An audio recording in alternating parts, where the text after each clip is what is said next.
Basically मेरे अपने खुद के एक्सपीरियंस रहे, क्योंकि जब तक मैंने अपनी लाइफ में खुद आजमाया नहीं है तो मैं जनरली किसी प्रिंसिपल को इजीली मानता नहीं हूँ। तो मैंने अपने कई जो स्पिरिचुअल मास्टर्स हैं, स्पिरिचुअल गुरु हैं, चाहे वो हरिद्वार में हो, चाहे वो ऋषिकेश में हो, चाहे बनारस में हो, चाहे इलाहाबाद में हो, चाहे वो गुवाहाटी में हो या तमिलनाडु में हो, चेन्नई में हो, बंगलोर में हो, डिफरेंट मैं अपनी यंग एज में डिफरेंट लोगों से मिला और डिफरेंट टेम्पल गया। कई जगह मेरे क्वेश्चन हल हुए, कई जगह क्वेश्चन हल नहीं हुए। तो मैंने ये फील किया है कि हमारी लाइफ को जो डिजाइन करता है वो हम अकेले नहीं, और हमारी लाइफ को जो डिजाइन करता है वो हमारे खुद के माँ बाप भी नहीं है। और हमारी लाइफ में जो कुछ भी घटित होता है या जो कुछ हम प्राप्त करते हैं वो हम मान के चलते हैं कि वो सब चीजें मैंने की, मैंने प्राप्त की, मेरा अचीवमेंट है, मेरे ही अपनी एफर्ट्स हैं। लेकिन मैं एक आप लोगों से क्वेश्चन पूछना चाहूंगा कि KFC का आप लोगों ने एग्जाम्पल याद होगा। KFC के जो मालिक था वो 65-70 की उम्र में फेमस हुआ। उसके नई डायरेक्शन मिली बिजनेस में। कई बिजनेसमैन ऐसे मिलेंगे आपको, कई लॉयर ऐसे मिलेंगे जिन्होंने अपनी लाइफ को डिजाइन किया 45-50 ईयर के बाद। मैं एक ऐसे लॉयर को जानता हूं जिसने LLB ज्वाइन ही की थी 45 के बाद, 45-46 के बाद, और 3 साल में उसने LLB कंप्लीट किए। आज दिल्ली में बहुत अच्छा माना हुआ वकील है। तो कौन सी एनर्जी है जो आपको जवानी में, यंग एज में मोटिवेट करती है कुछ करने के लिए, वो अचीवमेंट भी देती है, फेलियोरिटी भी देती है। और कौन सी ताकत है जो आपको 40-45-50 साल की उम्र में एक नई दिशा तरफ ले जाती है, नया डायरेक्शन तरफ ले जाती है। मैं जग्गी वासुदेवा जो आपके सदगुरु हैं ईशा फाउंडेशन की, मैं पढ़ रहा था, वो BE या BTech इंजीनियर थे, जॉब करते थे। बाद में उन्होंने क्या किया, कई जगह जर्नी की, कई मास्टर से मिले, कई स्पिरिचुअल मास्टर से मिले, कई जगह वो गए, बहुत पेन झेला, बहुत चीजें सीखी। उसके बाद धीरे धीरे वो सेटल हो। तो आपकी पूरी जिंदगी में जो उतार चढ़ाव है, उठा पटक है, वो करता कौन है? ज्यादातर एग्जाम्पल होता है हमारा मन होता है। सिंपल लोग बोलेंगे सिंपल एग्जाम्पल है हमारा मन। अरे हमारा मन स्पेसिफिक क्यों होता है? कुछ सालों तक चलेगा, जवानी में कुछ सालों चलेगा, और अल्टीमेटली 2-3 साल 4 साल तक खूब हल्के मचाएगा, खूब एक्साइटेड होगा। तो उसके 2-4-5 साल बाद शांत हो जाता है, 2-4-5 साल बाद शांत हो जाता है। और मेरे पास कभी ऐसे भी केस आए हैं, मैं आपको बता दूं रियल एग्जाम्पल, जो 2-2.5 साल में मेरे पास आए। और कुछ जूनियर थे, कुछ मेरे फ्रेंड थे, कुछ CA थे, कुछ इंजीनियर थे, कुछ डिफरेंट प्रोफेशन थे। तो मैंने बोला तुम्हारा अच्छा खासा जॉब था, तुमने जॉब छोड़ के दी। ये वजह CFO जैसे ग्रुप में जहाँ पे 50,000 करोड़ 60,000 करोड़ करने वाला सोनी इंडिया हैवेल्स में काफी बड़े बड़े लेवल पर। मैंने कहा आपने छोड़ा क्यों? इतने साल से 12-15-20 साल से काम किया। कहते सचिन भाई पता नहीं पिछले 3 महीने से, 4 महीने से, 6 महीने से रात में जब भी मैं सोने जाता था बाद में मेरे दिमाग में बम्बार्डिंग होती, छोड़ दो ये नौकरी, छोड़ दो ये नौकरी, कोई फायदा नहीं है, दूसरी नौकरी देख लो, ये है वो है, ऐसा है वैसा। कहते कुछ जब मैंने नौकरी छोड़ी तो वो उसकी स्पीड तेज हो गई। हफ्ते 10 दिन 15 दिन में इतनी तेज हो गई कि मुझे उस एनर्जी से वशीभूत होके मैंने नौकरी छोड़नी पड़ी। मैंने फिर पूछा अब ये बताओ, अब वो थॉट आते नहीं आते कि अगली नौकरी कब मिलेगी या कैसे वो प्राप्त करेंगे? तो कहते नहीं आते। मैंने कहा कि वो आएंगे भी नहीं, वो नहीं आएंगे, क्योंकि थॉट क्या है? थॉट का अपना एक बॉडी होती है, थॉट का अपना एक माइंड होता है, थॉट की अपनी एक एनर्जी होती है। और मैं कनेक्ट करना चाहूंगा जो थॉट हमारे पास आते हैं, जो मेंटल लेवल पे जितने भी थॉट आते हैं, तो बेसिकली वो थॉट हमारे नहीं होते। मोर देन 90% थॉट हमारे होते ही नहीं। वो थॉट होते हैं हमारे पास्ट लाइफ के कर्मों से, वो थॉट होते हैं हमारे एनवायरनमेंट के, वो थॉट होते हैं हमारे ऑफिस के एनवायरनमेंट के, वो थॉट होते हैं हमारे जो हम जहाँ रहते हैं वहाँ के आसपास के एनवायरनमेंट की। तो थॉट का अपने एक डीएनए होता है, थॉट की अपनी एक बॉडी होती है, थॉट की अपनी एक सोल होती है, थॉट की अपनी एक पहचान होती है। तो बेसिकली अब जो थॉट के बारे में हमने बात की, तो इसमें कनेक्ट होता है हमारा थॉट के साथ सोल। तो जब भी हमने कोई चीज अचीव की या हमने कोई चीज लॉस की, तो बेसिकली हम सोचते थे मैंने अचीव किया। अब लोग जैसे एग्जाम्पल ले लो सीए का, एक आदमी सीए में बहुत अच्छे रैंक पे आ गया, उससे बोलो भाई ऐसा है आप दोबारा सीए का एग्जाम दो, तो दोबारा वो रैंक में आओ, ये पॉसिबल है? वो हाथ जोड़ लेगा, बस अब मैं एक बार सीए का एग्जाम दे दिया, अब कैसे पास हुआ, झटके से पास हुआ कैसे नहीं मुझे पता नहीं, लेकिन नेक्स्ट एग्जाम के लिए मैं श्योर नहीं हूँ। अगर आज मैं टॉप 20 में आया हूँ तो जरूरी नहीं मैं अगले एग्जाम में पास हो जाऊं। तो पॉइंट क्या होता है, कोई भी जब आपको सफलता मिलती है या आपको असफलता मिलती है, आप नोट करना कोई ना कोई शक्ति उसके पीछे काम कर रही होती है।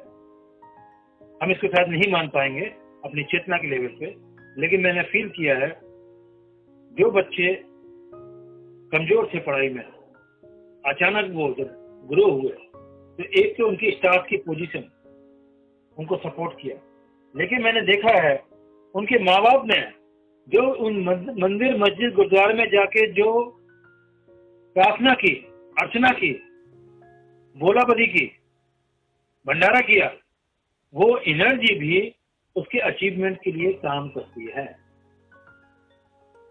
ये पहले मैं मानता नहीं था, 15-20 साल पहले मानता नहीं था, नहीं ऐसा नहीं होता, वैसे नहीं। जब मैंने एनर्जी साइंस को पकड़ा, जब एनर्जी साइंस में मैं गया, तो देखा कि मैंने पंडित से बोला पंडित मेरे लिए पूजा कर लेना यार, तो उसने बोला ठीक हो जाएगी। तो पंडित अच्छा था, पूजा पाठ की, हवन किया, 15 दिन 20 दिन पूजा पाठ करने के बाद तो देखा गया उसके बंदे के काम बनने शुरू हो गए। तो बेसिकली क्या है, the divine energy when you do the puja paath pray, तो आपकी जो डिवाइन एनर्जी है वो आपके संपर्क में आती है। लेकिन कई लोग बोलते हैं तो संपर्क में कैसे आएगी, कि जो हम मंत्र जाप करते हैं, हम जो पाठ करते हैं, वो क्या करता है, कॉस्मिक इंटेलिजेंस से आपको कनेक्ट कर देती है। और आप जो देखोगे, आपका सुंदरकांड का पाठ करो, महामृत्युंजय का जाप करो, या कोई भी लक्ष्मी का, दुर्गा का, शिव का, हनुमान जी का कोई भी पाठ करो, आप अगर रोज उस पाठ को मिनिमम 3 to 5 टाइम करते हैं, आप देखोगे with in 40 days to 90 days आपकी चेतना का स्तर बढ़ने लगा। ये मुझे बिलीव तब ज्यादा हुआ जब रेड सेल पे मैंने काम किया, वेब सेल पे मैंने काम किया, मेडिकल साइंस पे। तो मैंने देखा जो लोग हनुमान जी पे चोला चढ़ाते हैं, जो लोग हनुमान जी पे सुंदरकांड पाठ करते हैं, भजन पाठ करते हैं हनुमान जी का, उनके with in 40 days to 90 days उनके रेड सेल चेंज होना शुरू हुए। इसी तरह जो लोग शिव की पूजा करते हैं, with in 40 days to 90 days उनके व्हाइट सेल चेंज होने लगे। और मैंने जब मेडिकली इसको देखा, और मेरा सबसे बड़ा एग्जाम्पल मैंने अभी अचीव किया जो 2-2.5 साल पहले, कि मैंने कुछ मेरे फ्रेंड हैं, कुछ मेरे जूनियर्स हैं जो डॉक्टर हैं, तो उनसे मैंने बोला अपनी रिसर्च करो, मंत्रों से रिसर्च करो कि आपके मरीजों में क्या इम्पैक्ट पड़ता है। तो मैंने कई लोगों को महामृत्युंजय मंत्र, कई लोगों को गायत्री मंत्र, उनसे बोला कि दिन में 3 बार उनको सुनाइए, और जो उनको सुनाइए जो 1 महीने से कोमा में है। तो आप बिलीव करेंगे, कुछ लोग हफ्ते के अंदर, कुछ लोग 10 दिन के अंदर कोमा से बाहर आए। फिर मैंने एम्स की रिपोर्ट पढ़ी, द रोल ऑफ गायत्री मंत्र ऑन ह्यूमन ब्रेन, उसकी पूरी रिसर्च है 2008 से 2018 के बीच में। तो फिर मैंने अपनी डायरी निकाली, और एम्स ने 2008 में रिसर्च शुरू की थी, मैं 2002 में 2003 में उसको रिसर्च कर चुका था, महामृत्युंजय मंत्र और गायत्री मंत्र से कैसे आदमी का ब्रेन पे इम्पैक्ट पड़ता है। तो मेरा कहना मतलब आज का ये है कि हम जो मान लें, आज ये अपने दिमाग में बैठा लें कि हम अकेले अपने जीवन को नहीं बदल सकते। आप इसको माने या ना माने, ये लोग नहीं मानेंगे, ये लोग बोले कर्म करो, कर्मध्यवाद करते माँ अकेले तू कदाचन। तो कर्म करने के लिए भी आपके माइंड की प्रोग्रामिंग चाहिए। आपके सबकॉन्शियस माइंड को ट्रेनिंग के लिए। आप जो अगर ड्रिंक करते कोई कर्म करते हो तो जरूरी नहीं है वो कर्म ठीक हो जाए। आप कोई भांग खा के कोई कर्म करते हो जरूरी नहीं है वो ठीक हो जाए। आप निद्रा में कोई कर्म करते हो जरूरी नहीं है वो ठीक हो जाए। तो कर्म करने के लिए आपके सबकॉन्शियस माइंड का प्रॉपरली डिजाइन एंड रीडिजाइन होना जरूरी है, क्योंकि आपके कर्म करते वक्त आपके सबकॉन्शियस माइंड से वो सिग्नल आना जरूरी है माइंड के ऊपर।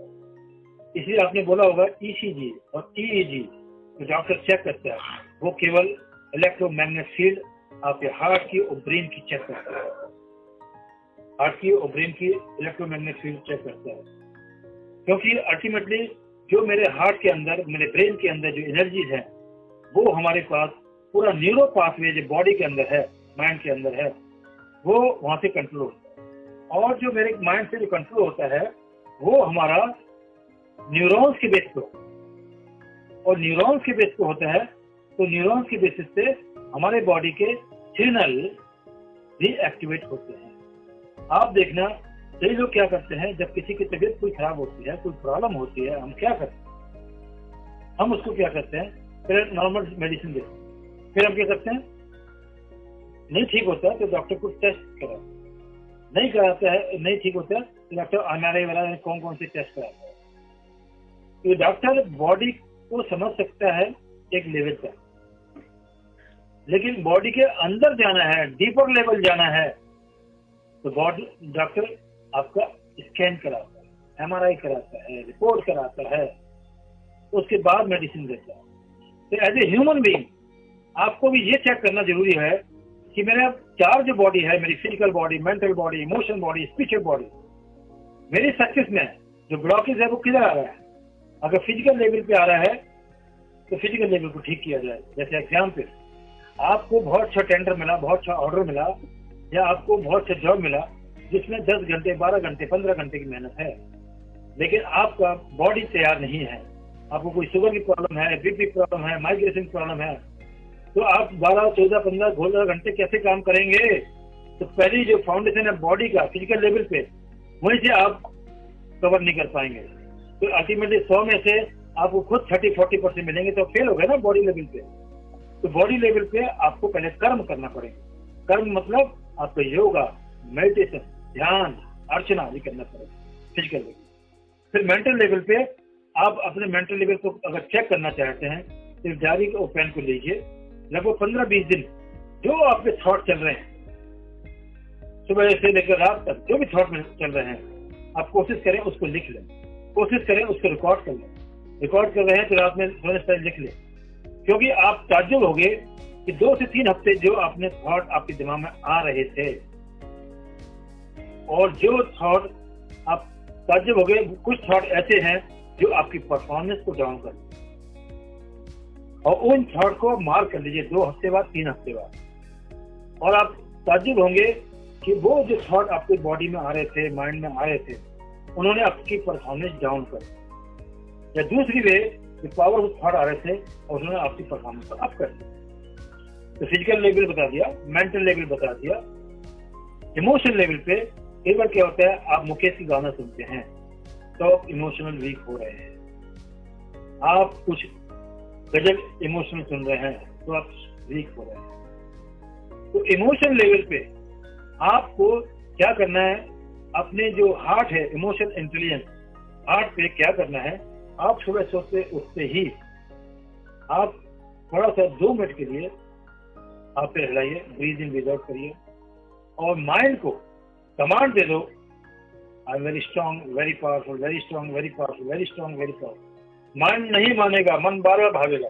तो अपने यूट्यूब से वीडियो उठाया, पावरफुल वीडियो, मन में बम्बार्डिंग शुरू करो, तो कुछ टाइम बाद, कुछ 2 से 5 दिन बाद मन तैयार होना शुरू हो। इसी तरह इमोशन में क्या है, आप बार बार उस ईश्वर से प्रे करें, ओ गॉड जैसे empower me so that I can manifest my goal in the real life। तो जब आप मेंटल लेवल पे, इमोशन लेवल पे उसकी प्रोग्रामिंग करेंगे सुबह उठते ही, जिसको हम अल्फा लेवल पे बोलते हैं, तो उससे क्या होगा कि आपका physical body, mental body, emotional body तैयार होना शुरू होंगे। अब उसके बाद तीनों बॉडी तैयार होती हैं तो आप सोल को से बोलो कि all my 3 body are agree, तो please withdraw the universal power or withdraw the universal energy from the divine or from the your God, your deity जिसको मानते हो, जिसकी पूजा करते हो। आप बार बार कमांड करें माइंड में, I am attracting, I am withdrawing the universal energy. आपका चौथा मंजिल का टॉप फ्लोर है। चौथे मंजिल से जब आपका नीचे उतरते हो तो तीसरे मंजिल पे तो आप जीने से या लिफ्ट से आते हो, तो वो एनर्जी चौथे मंजिल से तीसरे मंजिल पे आती है। तो आप लिफ्ट का यूज कर सकते हैं एग्जाम्पल। सोल आपके चौथी मंजिल पे है, आपने यूनिवर्सल पावर, यूनिवर्सल एनर्जी को पहले अपने सोल को हील किया, फिर सोल क्या करता है, उस एनर्जी को पास ऑन करेगा आपकी इमोशनल बॉडी। तो जैसे इमोशनल बॉडी को पास ऑन करेगा तो इमोशनल बॉडी अपने आप को हील करेगा। उसके बाद वही इमोशनल बॉडी पास ऑन करेगा मेंटल बॉडी। मेंटल बॉडी को पास ऑन करते ही वो आपको मेंटल बॉडी अपने आप को हील करेगी। और उसके बाद मेंटल बॉडी अपने हील करने के बाद फिजिकल बॉडी पे वो पास ऑन करेगा और वो फिजिकल बॉडी अपने आप को हील करेगी। तो ऐसे होता क्या है, जो हमारे मनोमय कोष, आनंदमय कोष, विज्ञानमय कोष, जो हमारे 4-5 कोष हैं, वो कोष डिफरेंट एनर्जी से सोल लेवल पे, इमोशन लेवल पे, मेंटल लेवल पे और फिजिकल लेवल पे चारों से कनेक्ट होते हुए वो आपको मैनिफेस्ट कराएंगे। हमारी जो बॉडी है वो हमारा शोरूम है, डिस्प्ले है, क्योंकि इसमें शोरूम में माल वहीं ऐसे आएगा जो आपके वेयरहाउस के अंदर है ना। जो वेयरहाउस में माल रखा हुआ है वही तो उठा के आप लाओगे आपके शोरूम के अंदर। अगर आपका वेयरहाउस नहीं है तो वो माल आपको परचेज करना पड़ेगा। आप माल परचेज करोगे या माल बनाओगे वही तो शोरूम में रखोगे। तो आपका जो माल को आप परचेज किससे करते हो? जैसे हम अपने लाइफ में सोचें, हम परचेज किससे करते? हम कोई चीज चाहिए, हम किसको बोलते हैं? हम मन को बोलते हैं। लेकिन मेरे अनुसार हम जो चीज हम मांगते हैं, जो चीज हमें चाहिए, सबसे पहले उस विचार को पकड़ना पड़ेगा, व्हाट वी वांट। जब आप उस थॉट को, उस विचार को पकड़ते हैं तो हमारा जो हृदय है वो इमोशन कनेक्ट करता है। और जैसे उस थॉट के अंदर, थॉट के साथ इमोशन कनेक्ट होती है तो हमारा जो माइंड है वो भी वापस अपने साथ जुड़ता है। क्यों? Mind always follow thought, sorry, mind always follow your heart, क्योंकि हार्ट जो होता है वो इमोशन कंट्रोल है और ये emotion is the language of universe. अगर मन पे काबू करना है, अगर मन पे काबू करना है तो सबसे पहले हृदय पे काबू करना, क्योंकि माइंड फॉलोज द हार्ट। और उसके बाद अगर आपका मन के अंदर, आपके हृदय के अंदर एग्रीमेंट हो गया तो आप उसको सोल लेवल पे पहुंचा सकते हैं। ज्यादातर चैलेंज क्या होता है, हम सोल लेवल तक पहुंचा ही नहीं पाते।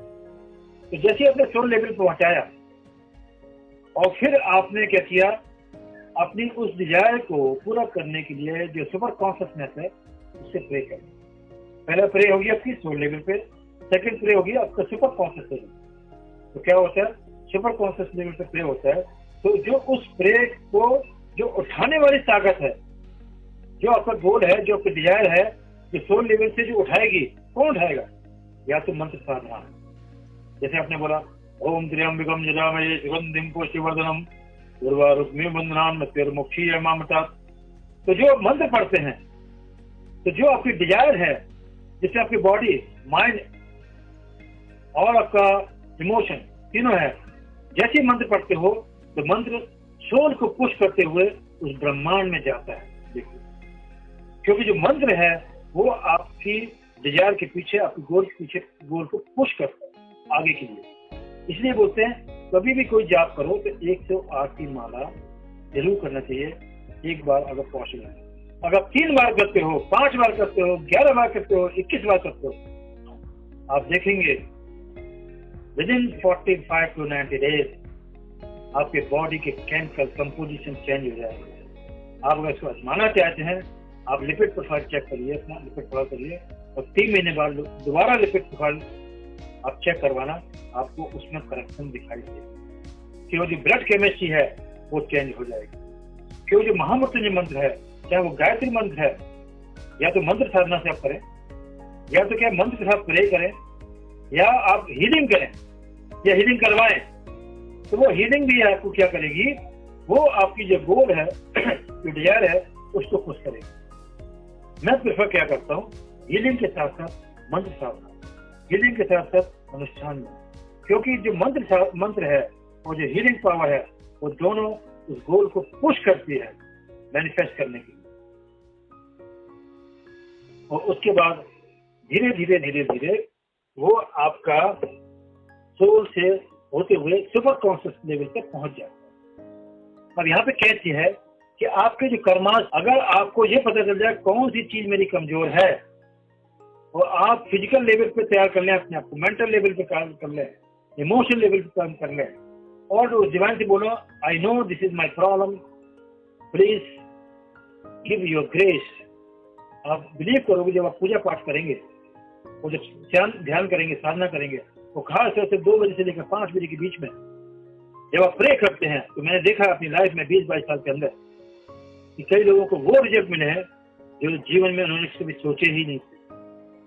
कई लोग मेरे पास आते हैं, सत्यन आपने जो बताया था मुझे वो चीज मिली है, बहुत स्ट्रांग मिली है। तो मैं बोलता हूँ, this is not my role, this is a power between you and your divine soul, right. तो ये मैंने एक फील किया है।